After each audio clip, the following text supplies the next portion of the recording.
once upon a time, bedtime stories were straight up R-rated. Kids were being tucked into tales about cannibalism, sexual assault, body mutilation, and so much more. And the best part is, these stories are still around, but disguised as your favorite Disney movies. Work, Disney, work! That's right, some of your favorite childhood memories have absolutely horrific origin stories. Some of these stories were written as cautionary tales, but others, like Rapunzel, were inspired by true events. Oh yeah. And spoiler alert, no one lived happily ever after. In Rapunzel's case, her dad chopped her head off. If you're ready to learn the dirty truth behind some of your favorite childhood movies, then stick with me to hear The Dark History of Disney, Part 2.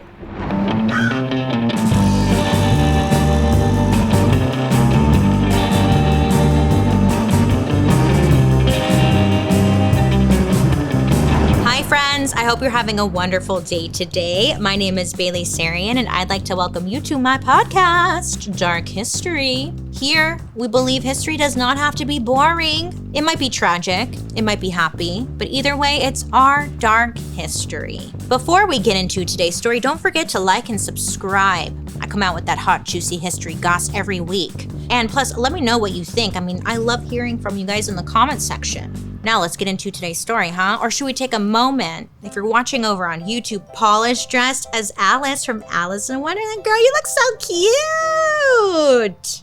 You should wear that every day. And then not Paul, what's your name? I'm so sorry, I forget. Joan. Joan is a Cheshire cat. You look so good as a cat, Joan. You should be a cat more often. Maybe you wouldn't be such a bitch, you know what I'm saying? I'm just kidding. I guess I'm not in the group text because I missed the memo. I'm never invited to your guys' party and it really hurts my feelings. You know, this is my show too. Anyways, you guys look cute. I'll just be over here in my hoodie. Hey, you know, we're used to fairy tales being lighthearted, aren't we? Innocent, fun. Everyone lives happily ever after they learn their lesson, you know? And that's because today, fairy tales are considered for kids, right?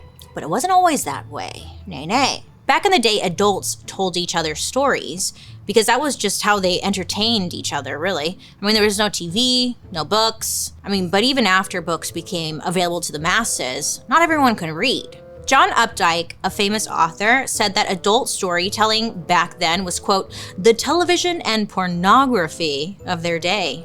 Hot. Yeah, I would like to see that reenactment. Porn, but live action? What is that? An orgy? But it was storytelling back then. But as society advanced and people became literate, the tradition of storytelling didn't just die out. Oh no, it gets handed down to kids. The same stories that peasants were telling each other around a fire became popular in Victorian nurseries. And if they were a little scary or violent, it was believed that it would help scare a child into being better behaved. In the 1800s, a lot of these oral and written stories that had been around forever finally got edited and published by people like the Brothers Grimm. And even though they were considered dark, they were considered completely normal, quote unquote, fairy tales. Totally fine for children at bedtime, okay? So let's jump into one of my personal favorite Disney stories, Rapunzel. Rapunzel, let down your long hair. Right? Yeah. That story's so fun. I loved it when I was little. But I always thought it was kind of weird that it took Disney so long to make a movie out of it. Tangled came out in 2010. So there was a delay. So what was the holdup, you know? Well, for one thing, allegedly, in the true story of Rapunzel, her dad kills her. Oh yes, and that's just the tip of the iceberg. The very first written version of the Rapunzel story was recorded in 1600 by an Italian poet named Giambattista Basile. Without Basile, we wouldn't have Rapunzel, Sleeping Beauty, or Cinderella, just to name a few. Basile created fairy tales based on the oral versions that had been passed down for generations. Most of them came from Greece and all across Italy. So Basile took all these stories, wrote them down, and published them in one big book that translates to the Tale of Tales. This came out in 1630 and was a huge inspiration for the Grimm brothers. In Bazile's version of Rapunzel, things go a little crazy. It all starts when Rapunzel's mom steals some parsley from a garden when Rapunzel was just a baby. Unfortunately, she gets caught, and as punishment, baby Rapunzel is taken away from her and sold to an ogress, which is a female ogre. I know, it was like a Shrek crossover I was not expecting at all. Then the ogress locks Rapunzel away in a tower for her whole life. So I guess that's where we get the whole tower thing from. But then in 1812, the Grimm brothers take this version of the story and they ramp things up to a whole new level of weird. And then in this dream I had, I'm eating his head off while he sings God Bless America. I mean, what do you think it means? Paul, are you even listening to me? So annoying. Maybe it's time I find an actual doctor. I'll just use the ZocDoc app. Hey? Yeah, I don't need you, Paul. You don't even listen to me. With the ZocDoc app, I can search and compare highly rated in-network doctors near me. Plus, I can book appointments with them instantly, and the ZocDoc app and /our website is totally free. When you open the app, you can search for a doctor or a specialist by location, availability, and whether they take your insurance. There are so many options depending on what you're looking for. There are tens of thousands of top-tier doctors who are available, all with verified patient reviews. Unlike Paul over here, who is officially fired as my therapist. Which is great news because I now need a therapist. And the typical wait time to see a doctor booked on ZocDoc is just between 24 to 72 hours. So hey, that's great. And plus, you can even book same-day appointments. Go to ZocDoc.com/darkhistory and download the ZocDoc app for free. Then find and book a top-rated doctor today. That's ZocDoc, ZocDoc.com/darkhistory. ZocDoc.com/darkhistory. This is when the name Rapunzel actually comes into play. The word itself is actually a type of vegetable, like a parsnip or a radish. So one night, according to the Brothers Grimm version, a pregnant woman is having a crazy craving for Rapunzel, the vegetable. Now, there are Rapunzel vegetables growing next door in her neighbor's garden. So the woman convinces her husband to hop the fence and steal some from the neighbor. So he does, hops the fence and gets some. And the next night, I guess he goes right back and he takes some more. Well, apparently, the husband and wife had a hunch that their neighbor was a witch. And this version of the fairy tale was written at a time when witch paranoia was at an all-time high. So it makes sense that the Grimm brothers would want to change the villain from an ogress to a witch. Because it makes sense for the time. Anyway, for whatever reason, the husband doesn't ask his neighbor to borrow or have some radishes. I guess it never occurs to him. And when he comes back to steal more vegetables, the neighbor catches him red-handed. Now, this was unfortunate because she was, in fact, a witch, just as they suspected. So the husband tries to explain, it's for my wife. She's got these crazy cravings. She's pregnant. Please forgive me. And the witch is interesting. Okay. So then she tells the guy, she's like, okay, you can have all the Rapunzel you want if I can have your baby. That's my witch voice. I can have your baby. And, okay, so she's asking for a lot, it sounds like. But in the story, the man agrees without even consulting his wife. Once the baby is born, the witch comes and gets that baby, scoops that baby right up. She's like, mine. And she decides to name the baby Rapunzel after the radish plant. So for whatever reason, the witch decides to raise Rapunzel in a tall tower, completely sealed off from the rest of the world. And as she gets older, Rapunzel grows this beautiful long hair. And I guess the witch is like, hair, long hair, free ladder. Okay, I don't know how her thought process, but that's how I don't know. So every day, in order to visit her adopted daughter, the witch sings a secret rhyme to Rapunzel, I guess to prove that it's her. And then Rapunzel throws her braids down from the tower and the witch climbs up. So the two of them, they hang out, brush her hair, do some homeschooling, whatever. And it's pretty impressive of this witch, right? Because do you remember having to climb those ropes in PE? This witch must have had some serious upper body strength, huh? Good for this witch. But one day, a man is passing by the tower and hears Rapunzel singing. So he's hanging outside spying on her all day. He waits until the witch comes for a visit and learns their little secret passcode. So when it gets dark, this man who was lurking outside pretends to be the witch and gets Rapunzel to let down her hair. Next thing you know, boof, Rapunzel is pregnant. I know, wild jump there, but it happens. So the witch comes back one day, a few months later, and sees that Rapunzel is very confused about what's going on. I guess there was no sex ed happening in this tower, because Rapunzel had no idea that she was pregnant or what happened to her. So when the witch finds out, she's pissed. I'm guessing this was the whole reason that she put Rapunzel up in the tower, to protect her. And now she's dealing with teen pregnancy? Is this an episode of Maury? The witch chops off all of Rapunzel's hair and banishes her into the wilderness to fend for herself. When Rapunzel's man comes back that night, the witch pretends to be Rapunzel. And this man does a little secret code, and the witch tosses down the braids and lets him climb up. He's thinking it's her, So when he gets up there, he's obviously horrified to find a witch instead of Rapunzel. So this man is so shooketh that he falls off of the tower and he lands in a patch of thorns. And I guess he's mostly fine, except that 2 thorns land exactly in his eyes and he's blinded. What a bummer, huh?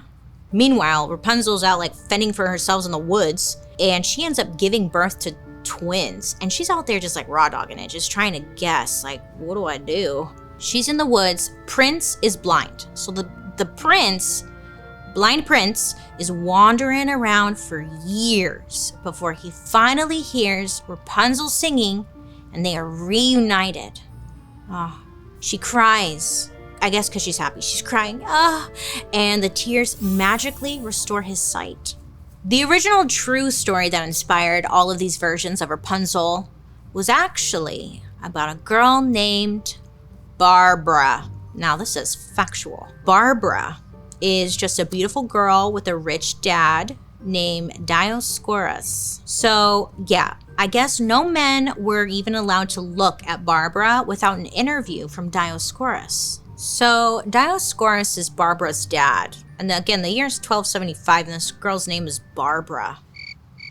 Yeah, I just want to stop right there because her name is Barbara. Barbara goes way back. The name, Barbara, way back. Everyone else had these wild names. Dioscorus, whatever else name you can think, and Barbara. Isn't that wild? I know. I thought the same thing. I was like, that's nuts. Barbara, huh? Yeah. Anywho, so Daddy is strict. Okay, and she's not loving it. She told her dad that she was, she wanted to date whoever the hell she wanted to date. And her dad was like, I don't freaking think so. Lock her up. So this was in Rome, and there was a major shift happening with religion. Most people were still pagan, and Christianity was only recently becoming a thing. And people did not like it. In the year 1275, Christianity was seen as the witch. So Barbara gets locked up, okay? And while she's locked up, she stumbles upon a book, which I'm guessing was the Bible. Because Barbara reads it and she fully converted to Christianity while she's grounded behind her father's back. According to Jacobus de Voragine, who recorded this story, things did not go well from there. Barbara's dad discovers she's been becoming a Christian in secret, and he ends up dragging her by the hair to the Roman courts. I just had an epiphany. You know how a lot of Christian women are named Barbara? Come on. Okay, anyways, a judge asks Barbara about her crimes, and Barbara says that she only answers to the authority of Jesus Christ. So, it's pretty obvious that at this point, Barbara is indeed a Christian. So in the street, a mob forms, and people start attacking Barbara. They're like, we've got a Christian, whoa. Like, they're so like, whoa. So they get really brutal. They attack her because she's Christian, and they're cutting her up with knives. They're throwing salt in her wounds, and then they're burning her skin.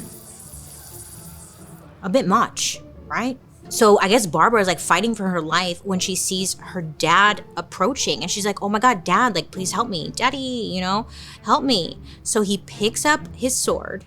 He walks towards her, and she's like, oh my God, yay, like, he's gonna save me. But then he chops her head clean off.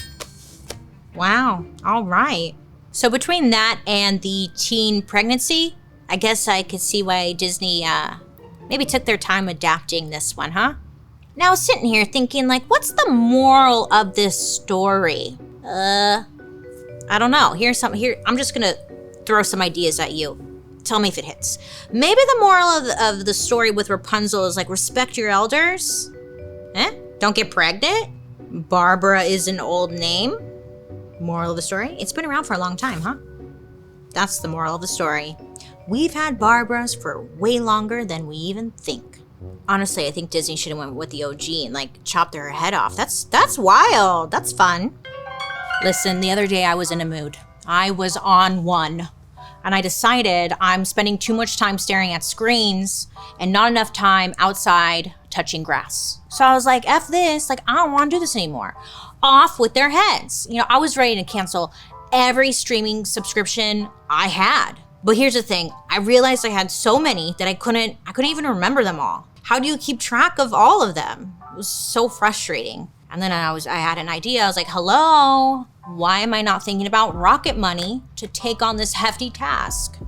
Duh. If you don't know, Rocket Money is a personal finance app that finds and cancels your unwanted subscriptions. They monitor your spending, and they can help you lower your bills so that you can grow your savings. With Rocket Money, I have a clear view of all of my subscriptions, and I can also see my expenses all in one place. So if I see something I don't want, Rocket Money can help cancel it with just a few taps. I love how the dashboard shows me like this month's spending compared to last month's, so I can clearly see like where's everything going. Plus, they'll help me create a custom budget and keep my spending on track. So now I can go outside and touch grass and like not worry about what company is raw dogging me this month, Rocket Money has over 5 million users and has saved a total of $500 million in canceled subscriptions, saving members up to $740 a year when using all of the app's features. So stop wasting money on things you don't use. Cancel your unwanted subscriptions by going to rocketmoney.com/darkhistory. That's rocketmoney.com/darkhistory. rocketmoney.com/darkhistory.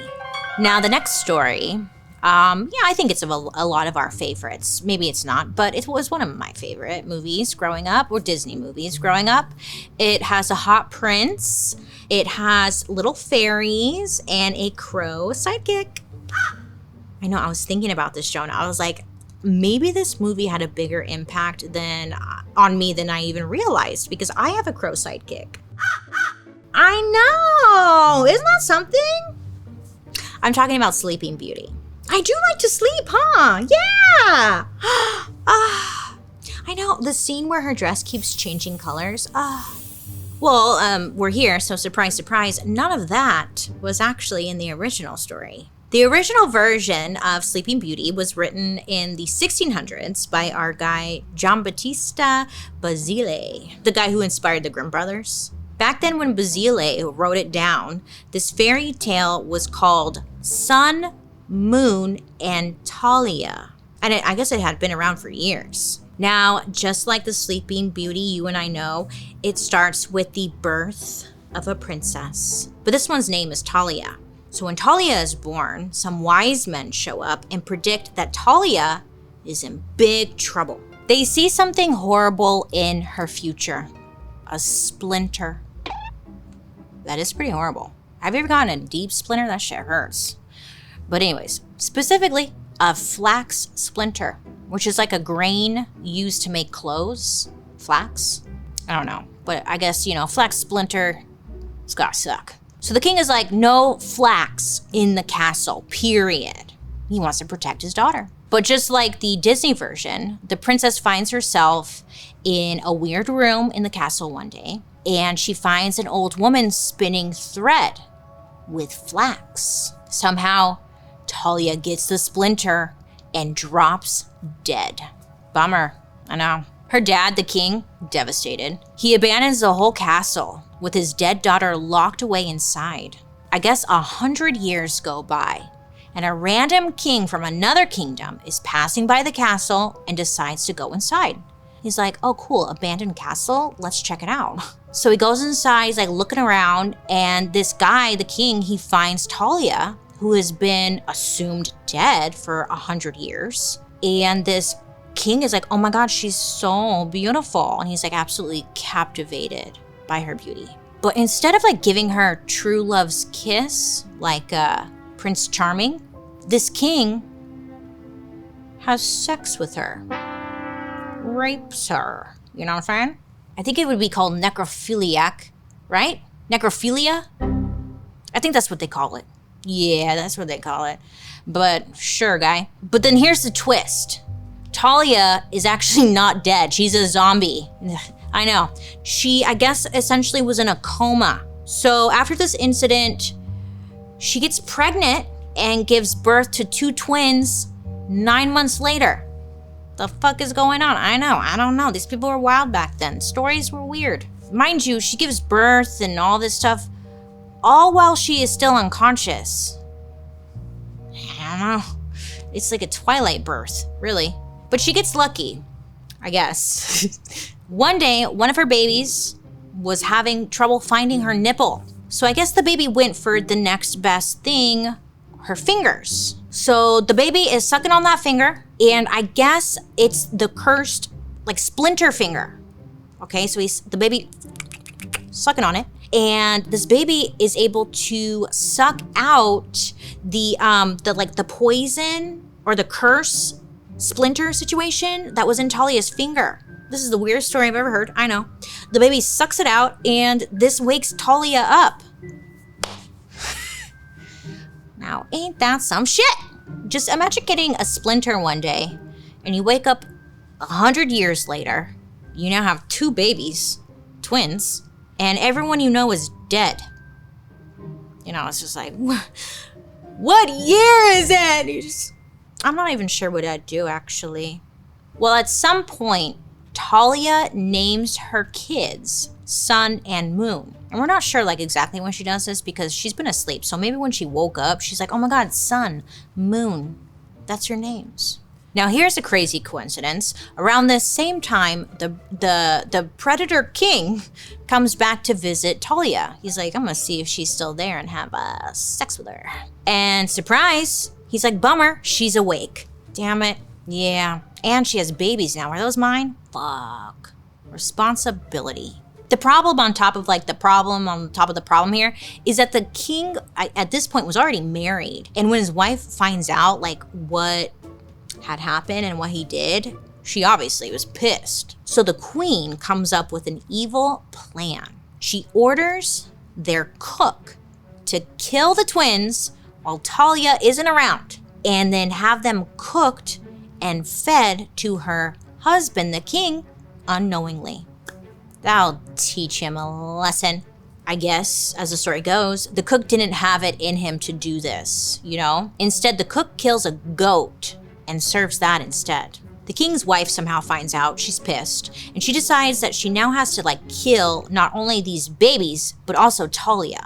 And on top of that, she's like, you're still gonna cook them, okay? I mean, you know what they say, if you want something done right, you just gotta do it yourself. And this queen was like, I'm doing it. So the queen prepares a boiling cauldron of poisonous snakes and plans to toss all of them into it and make some kind of horrible soup. And at the last moment, the Predator King, he intervenes and he pushes his wife into the cauldron instead. Work. So Talia and her twins live. Wow. But I guess they end up with the king, so, I don't know how happily ever after that is, but nighty-night, I don't know. I mean, it's pretty wild that this was like in a kid's book, huh? Yeah. Basile, you were sure an interesting guy, full of imagination. Or maybe just back then kids were built different? No, I don't think so. Paul and Joan, are you guys still working on your website? Let me see. Show it to me right now. Oh, that's nice. It looks like it was made before, Y2K. Is that clip art? Listen, you two, no one is ever going to see your glamour shots unless your website looks a bit more polished. I mean, it doesn't have to be that difficult either. That's why you need to check out Squarespace. Squarespace makes it so easy to start a website or domain. With Squarespace Blueprint, you can choose from a professionally curated layout and styling options to build a unique online presence to show off all of those glamour shots you have. You can easily launch your website and have people find it fast with integrated, optimized SEO tools. So when people search like Joan and Paul, you'll show up more often to more people. Yeah. And hey, if you get these glamour shots off the ground, you can graduate to video content.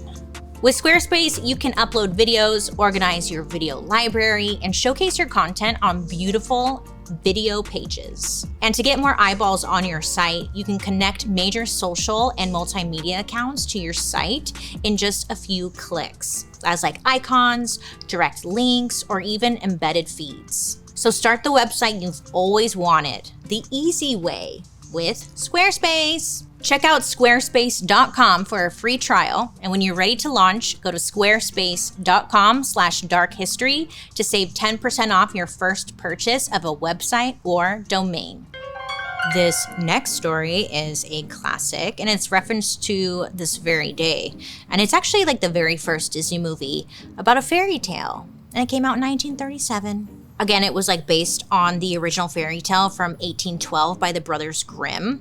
Except the Grimm version is more PG-13 instead of G. Oh, and in German, she wasn't known as Snow White. She was known as Schneewittchen. Okay. Well, in the beginning of the Disney movie, it's Snow White. The evil queen stepmother asks for Snow White's heart in a box when she sends her away with like the huntsman. But in the Grimm's version, the queen asks specifically for Snow White's liver and lungs. Yeah, because she wants to have them for dinner. Makes sense. Just like in the Disney version, the huntsman doesn't hurt Snow White. I mean, who could? Instead, he brings back the lungs and liver of a young boar for the queen. And she boils them with salt and eats them. In the German version, Snow White also runs away and is taken in by dwarves. But these dwarves have no names and no special personalities. They're just 7 dwarves. The evil queen comes calling to the dwarves' house not once, not twice, but 3 times before Snow White finally falls for her poisoned apple trick. The dwarves come home to find Snow White apparently dead, and they carry her away in a glass coffin. Years later, a prince sees Snow White and falls in love. I know in these old stories, it's a lot of men being attracted to comatose women. It's really interesting. It's a theme. I don't know what's going on. The prince tries to buy Snow White's body off of the dwarves, and the dwarves are like, why'd you have to make it weird? Like, that's our friend. What do you want to do with her? But the prince will not take no for an answer, and he is begging the dwarves. He tells them that he will die if he can't see Snow White's body every day for the rest of his life. Necrophilia again, huh? I don't know. But apparently he begs and begs, and this works. They're like, all right, dude, sure. And the next thing you know, the prince's servants are carrying Snow White's glass coffin back to his place. And when they're doing so, they accidentally drop the coffin. And when the coffin is dropped, I guess it gives Snow White the Heimlich maneuver in a way. She's able to cough something up when the coffin is dropped. You get it? And a big old chunk of that poison apple comes flying out of Snow White's mouth, and she suddenly comes back to life. And then after this, Snow White and the prince get married. Then in the story, As punishment for her evil deeds, the queen is forced to wear a pair of iron shoes that were heated over a fire. So they're red hot, and they make her dance and dance and dance, in these shoes until she drops dead. Do you remember when we did that episode of the Dancing Plague? In when was that, season 1? Cross, right? So again, I was trying to think, okay, what's the moral of this story? Do they have moral? What's the moral of the story? I think in this case, or maybe in both of these, you have a better chance of getting a man if you're in a coma. That's my takeaway. Okay, and our last story takes a bit of a turn. We all know Alice in Wonderland, right? Love it. So great. This movie is actually based on the book by Lewis Carroll called Alice's Adventures in Wonderland. In it, Alice falls down a rabbit hole. Alice ends up in Wonderland and goes on to meet all kinds of wacky characters. She learns about herself and she grows literally and emotionally. And it's fun. It's different. It's wild. Unexpected. Now, this fairy tale is a little different from the ones I mentioned. It was written in 1865 and was completely created by Lewis Carroll. And what caught my eye about this Disney favorite wasn't the story, was the author. I know what you're thinking, Bailey. We know the author was probably on some wild drugs when he wrote the story, because that's always the rumor or whatever. I mean, what else could inspire someone to write about a hookah-smoking caterpillar? Drugs, you would think, right? Lewis Carroll, who wrote Alice in Wonderland, wasn't actually named Lewis Carroll. That was just his pen name. His real name was Charles Dodgson. I don't know why I can't fucking say that last name, but I can, okay? But that's his real name. He was said to be very modest, and he didn't want his personal life to become everyone's business, so he wrote under a pen name. Or maybe he was hiding something. Either way, to keep things simple, I'm just gonna call him Lewis. Simple for me. Lewis was born on January 27th, 1832 in a British town called Cheshire. Cheshire cat. Makes sense, huh? I guess he came from an extremely religious family with good connections. And when he was old enough, Lewis went to Oxford University, just like his dad. And he kind of never leaves Oxford, actually. He ends up working there as a librarian and then eventually gets a job as a math teacher. Some sad news, there's actually zero evidence that Mr. Lewis Carroll was eating magic mushrooms while he was writing Alice in Wonderland. I know, he thought of that all himself. But what he did like to do was hang out with little girls. Yeah. And Alice, I guess, was based on one of the little girls he liked to hang out with. So Lewis's office at Oxford was apparently right next to the dean's house. And the dean of Oxford was named Henry Liddell. And over time, Lewis and Henry, I guess, became buddies. Lewis starts to hang out with Henry's family, his wife, Lorena, their 3 kids, Edith, Lorena Jr., and Alice. Alice was based on a real girl. Oh yeah. And she was just 4 years old when Lewis started hanging out at her house. But it wasn't until one day on a little family boat ride that Lewis and Alice formed their special bond. Lewis apparently made a big impact on Alice and her 2 sisters when he started to tell them a story. I guess he had made up the story right on the spot. Little did anyone know at the time that they were getting a sneak peek at what would become, the most popular child's book of their time, Alice in Wonderland, or Alice's Adventures in Wonderland. Alice loved the story so much that she asked Lewis to write it down. Yeah, she's I want to remember it and read it all the time. So he did. And from that point, I guess Alice was his muse. Apparently, Lewis even wrote in his diary about the first time he met her. I know. What? Yeah. Normal thing for a 30-year-old math teacher to write about in his diary, some would say. Martin Gardiner, a historian, wrote that, quote, Carroll's principal hobby, the hobby that aroused his greatest joys, was entertaining little girls, end quote. Not great, And I was okay, maybe he's just maybe I'm being the perv. Maybe he just really loves kids in an innocent way, But then I read something else. Martin Gardiner went on to say that Lewis, quote, thought the naked bodies of little girls, unlike the bodies of boys, extremely beautiful. Lewis would do these nude sketches and take photographs of little girls. And apparently he always asked the parents' permission first, so that's good. We don't have any of these pictures or sketches, which I think is great. We don't need them, but Lewis had very specific instructions for them after he died. He said that these pictures should either be returned to their families or they should be destroyed. Which, fuck yeah. It said that Lewis would make friends with little girls at the beach and on the train, and in his bag he always carried around little toys and puzzles to entertain them. He also carried safety pins, specifically for pinning up the skirts of any little girls who wanted to go wade into the water without getting their clothes wet, which is like so thoughtful. After Alice grew up, he wrote to her and said, quote, "I have had some scores of child friends since your time, but they have been quite a different thing," end quote. Yeah, I don't know what he's saying, but I don't like it. I wish this was a story about a man who was tripping balls on mushrooms or something, but no, it's not. He just likes little girls. Yeah. All right.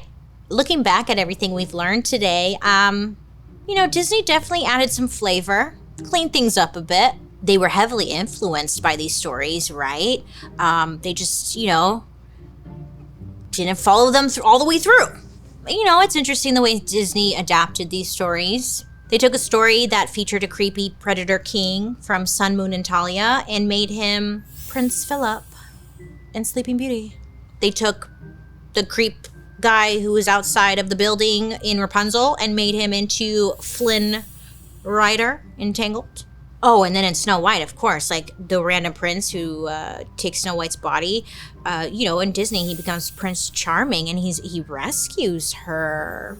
Oh, I mean, okay. All right, Disney, make your money, I guess. I don't know. They needed inspiration somewhere, and they got it. And they just added some spice and had some princes save some women and called it a movie. Disney really made us believe that like witches were really the ones out there that we had to watch out for, right? But really the whole time it was like the perverts.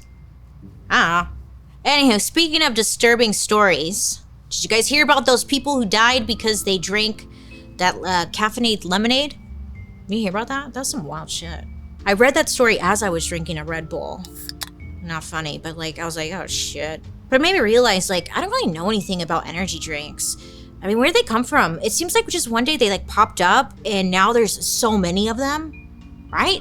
Are they good for us? I'm gonna say no, but are they bad for us? And like, what's bad about them? So I had to get answers. And once again, it did not fail me because let me tell you, it's not great. So tune in next week for the dark history of energy drinks. Oh, fuck. I know. I'm sorry. We'll be talking about it next week. Well, friends, thank you for hanging out with me today. You can join me over on my YouTube where you can watch these episodes on Thursday after the podcast airs. And while you're there, you can also catch my murder, mystery, and makeup. Don't forget to like and subscribe because I'm here for you every week. I love to hear your guys' reactions to today's story, so make sure to leave a comment in the comment section. And I can see what you guys are saying. So now let's read a couple of comments that you guys have left me. My favorite part, yay! Moon Goonin left us a comment saying, "I'm obsessed with the Grindhouse style intro." Thank you, Moon Goonin. I like it too. It's super cute. Yeah.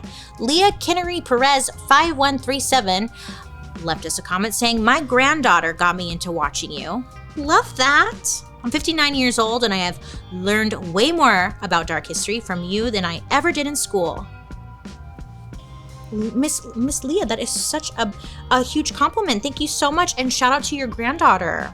I love that. I mean, I'm bringing families together. It's so special. Nikki C8886 said, "I want the story and conspiracy against crows and ravens. The fear and stories about how they tie into death." Nikki, why are you gonna do that?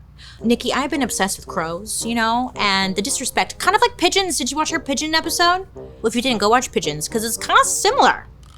They're so smart, crows. And, maybe we should do an episode on them. I think you would like that. Yeah. Well, I love you for watching and also engaging. Keep on commenting because maybe you'll be featured in our next episode. And hey, if you don't know, Dark History is an Audio Boom original.